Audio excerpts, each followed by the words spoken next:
Nisy fampanantenana nataony anay tamin'izy mbola tsy lany. Hoe fidionareo za fa rehefa lany dia asoroko amin'ny crise ianareo voaka madinika. Ka niezaka zay nifidy ary nandany anazy. Nefa rehefa mipetraka teo amin'ny seza izy dia diso fanantenana zay. Satria tsy nampoizinay zone nazo anay, tena mijaly. Paka ny tany petrana voateritery zay amin'ny place petranay. Nefa miteny ny mpitondra fanjakana ambony hoe ny gasy rehetra samby ezana zay tsisy tany petrana omena tany petrana isa-isany. Nefa zay efa 10 taona nipetraka amin'ny tany petranay dia ongotana sorona amin'ny tany petranay dia malahelo zay tena diso fanantenana zay amin'ny zavatra nataon'ny filoha Hery. Ny jirama tapatapaka, ny jiro mirehitra maty, ny mpangalatr'olona kindinapinina tena manadary ety aminay. Tena malahelo zay fa tsy ampoizinay zao ny zavatra misy eto aminay.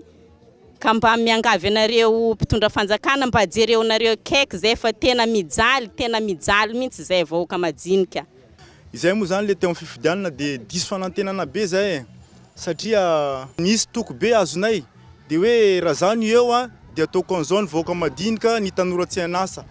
Ankehitriny nefa rehefa azony zareo ny fitondrana zao zay latsaka kady. Ny tokotaninay ny toerana misy anay moa voaozongozona. Ny manaraka an'izay ny asa ho ataonay tsy misy aninona ary zay tanora tsy zavatra ho atao zay dia zao zay lasa mirenireny. Dia tena malahelo zay sady tsy hitanay misy le atao. Ka zay problème ho anay tanora aloha hatreto.